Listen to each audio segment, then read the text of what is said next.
tan ignorado en su país como el pedazo de selva que esconde sus huesos era previsible para Jorge Massetti. Periodista, sabía cómo se construyen renombres y se tejen olvidos. Guerrillero, pudo presumir que si era derrotado el enemigo, sería el dueño momentáneo de su historia. Jorge Massetti.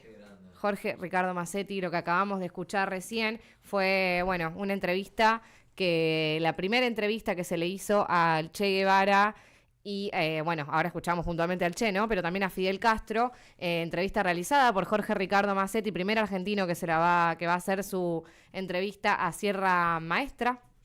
Concretamente, Massetti, hoy elijo traerlo primero porque me parece una de las figuras más invisibilizadas, Jorge Ricardo Massetti, una de las figuras más invisibilizadas del periodismo de la historia argentina, que, bueno, esto que acabo de leer es el prólogo que escribe Rodolfo Walsh, de Los que luchan y los que lloran, crónica periodística que escribe Jorge, de su viaje a Sierra Maestra en 1958, cuando, bueno, pudo entrevistar a esos dos guerrilleros barbudos, de los cuales poco se sabía acá en la Argentina.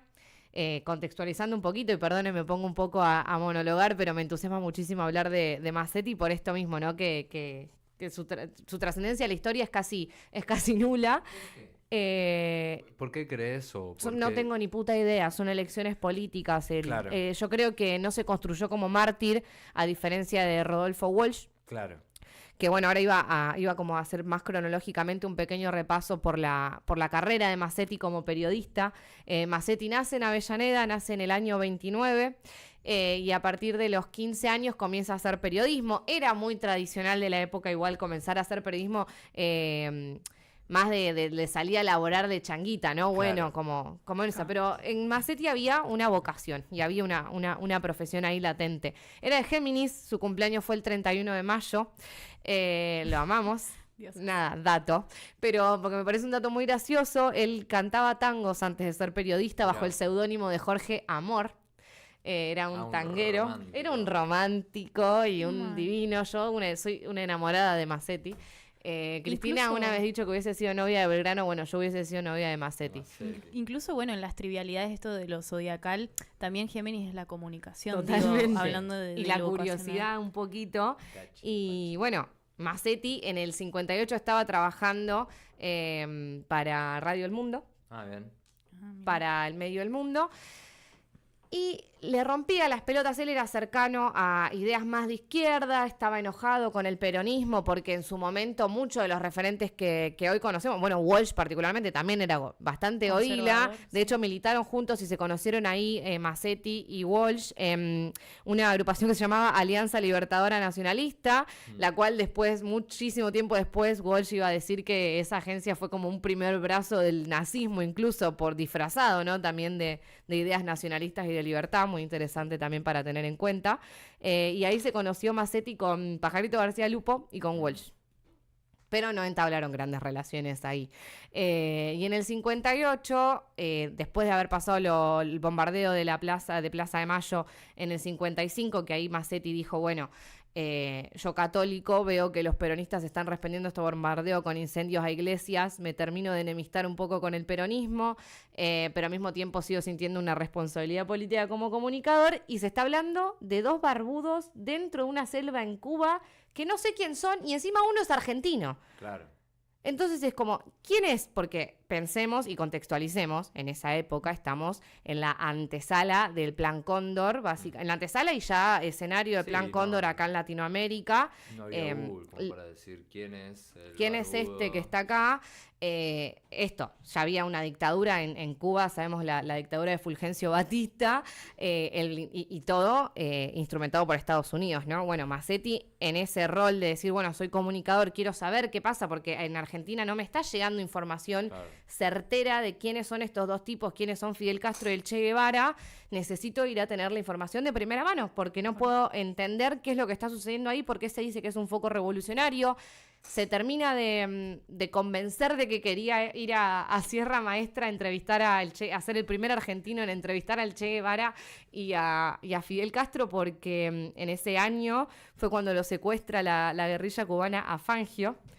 automovilista Claro. famosísimo acá en Argentina, que de hecho lo secuestran como, o sea, como una medida, Mirá, pero Como un mirá lo aprete, que- ¿no?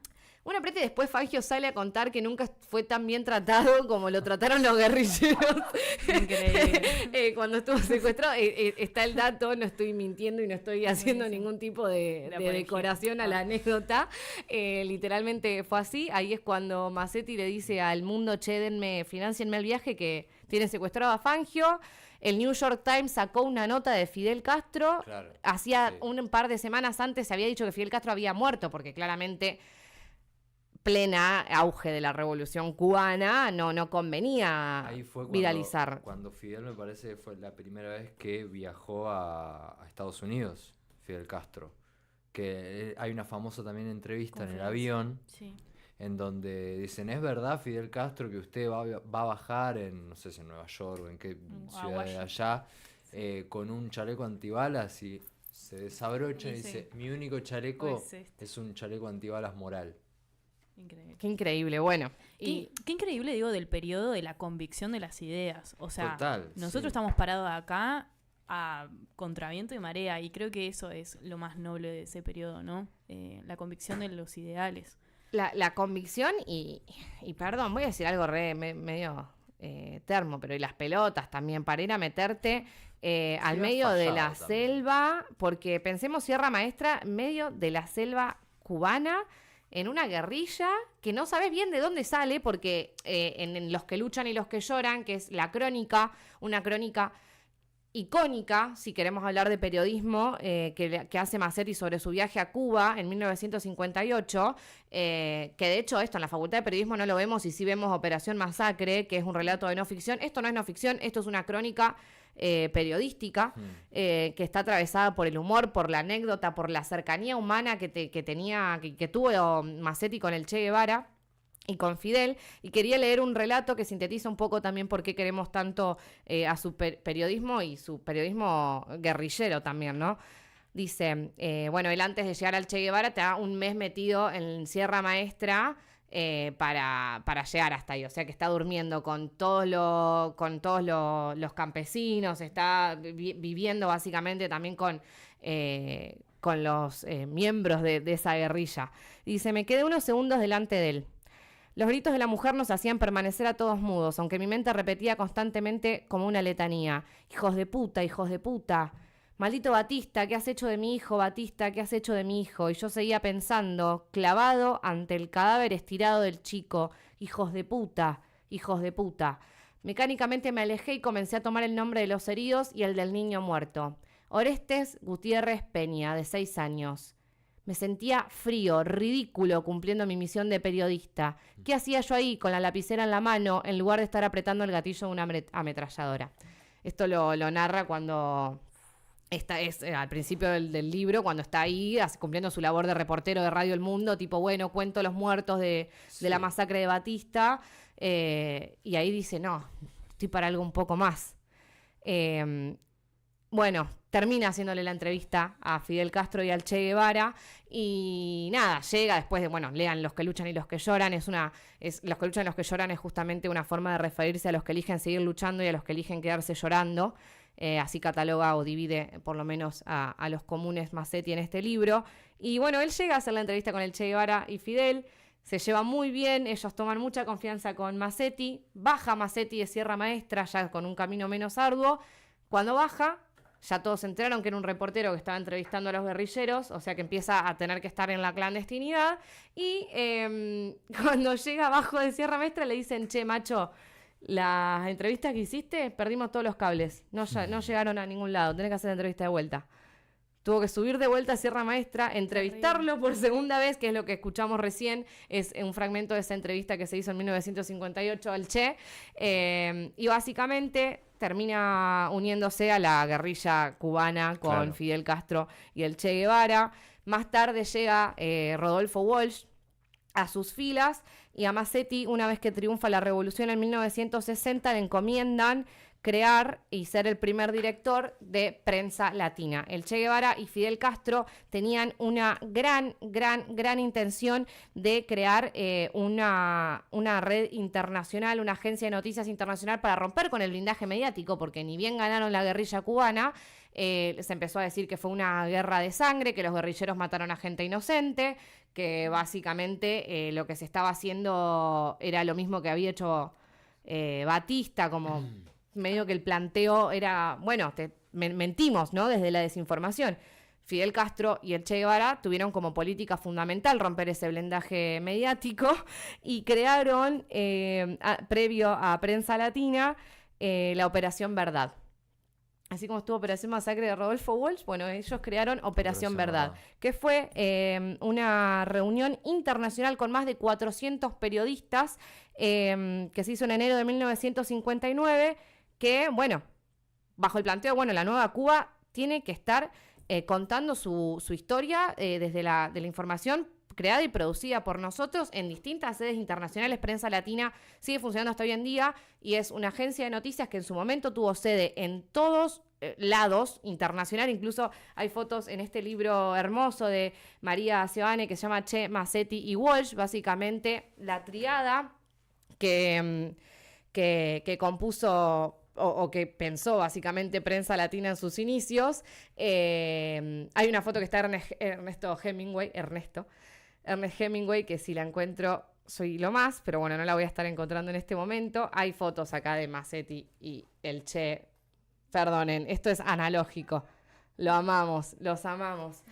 Pero básicamente, ¿no? La importancia de que se le dio desde la guerrilla a crear estos proyectos de comunicación propios, autónomos y con la veracidad desde como principio fundante. Bueno, eso es un poco un resumen recontra rápido de lo que fue la vida periodística de Massetti. Después hay anécdotas miles, porque el tipo era un tipo muy simpático.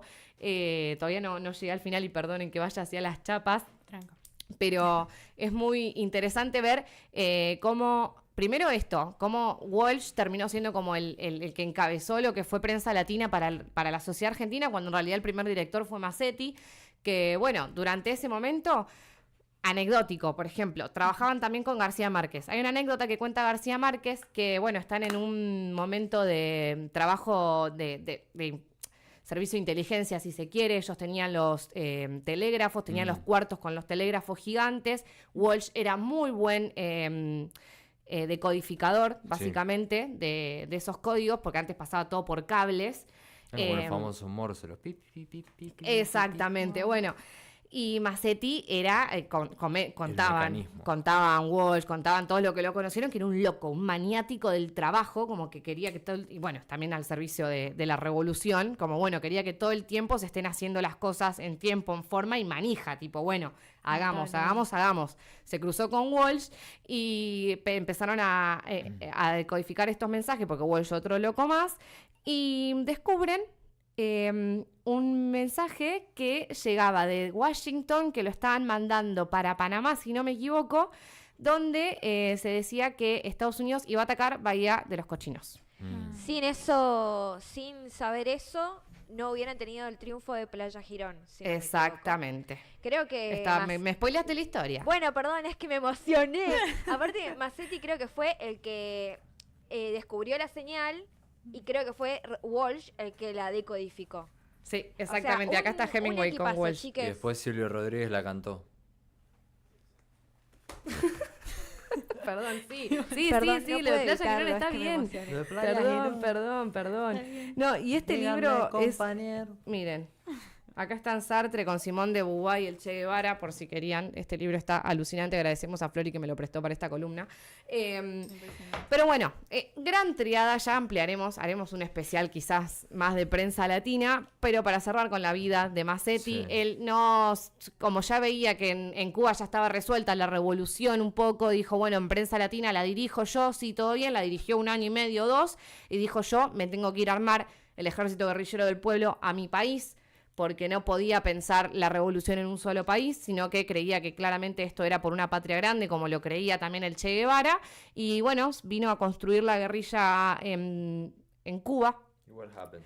Y bueno, pasó lo que tenía que pasar, lo desaparecen, en realidad matan a todo su equipo, al ejército guerrillero del pueblo, lo masacran, básicamente los agarra gendarmería y los mata, y él huye por la selva y nunca más se sabe qué sucedió con Mazzetti. Por eso Walsh arranca el prólogo diciendo que no se sabe dónde está el paradero de sus huesos, básicamente. Wow. Yo me quedo con algo que dijiste en el medio de esta charla, que es el tema de que, bueno, que el flaco lo que decía es, no puedo solamente estar escribiendo, sino hacer algo más. Creo que siempre se le dio un menosprecio al verdadero valor y la verdadera potencia que tienen las palabras, ¿no? Claro, eso a mí también me hizo Que pensar. las palabras Sí. no designan, las palabras crean. Crean Hay que- realidades. total. Exactamente, no designan, no es un mero decir y ya, sino las palabras tienen la potencia y hay que saber percutirlas, y hay que saber utilizarlas. Quizás, Hay que hacer guerrilla con Ni con hablar. el decir. quizás, bueno, en esta época el lenguaje era esto de visibilizar las herramientas como armas, ¿no? Y pensaba, bueno, ¿cuáles son las limitaciones también de nuestra profesión desde la comunicación o el periodismo que nos hacen sentir que no responden a la urgencia del momento? Loco, estoy viendo un cuerpo muerto y me dan ganas de ir a combatir al actor que hizo ese hecho, ¿no? En el segundo. Y eso, redimensionar a día de hoy con nuestra ética, nuestra moral, porque siento que son personajes de la historia que entendían que su historia se construía a través de la sangre. Y hoy nuestra historia se tiene que construir a través del quebrantamiento de los pensamientos y de la estética. Total. Pensarlo sí. desde esos lugares, Me ¿no? parece Como que herramientas. creer que el lenguaje es limitado es falso. Pero Sí. bueno. Y bueno, para ir cerrando, porque nos pasamos y ya nos vamos porque tenemos un anuncio importante antes de cerrar. En el discurso inaugural convocada por Prensa Latina en la primera reunión internacional de agencias informativas, Mazzetti dice: todos los países aquí representados por medio de sus periodistas han sufrido, como nosotros, el no poder hacer escuchar su voz, cuando era más necesario que fuese oída, y verla reemplazada por la calumnia organizada y dirigida que formaba con la frialdad del crimen perfecto la opinión de millones de personas que hubiesen podido ser nuestros amigos. Así arranca. Y así nos vamos y nos despedimos nosotros. Antes, Bueno,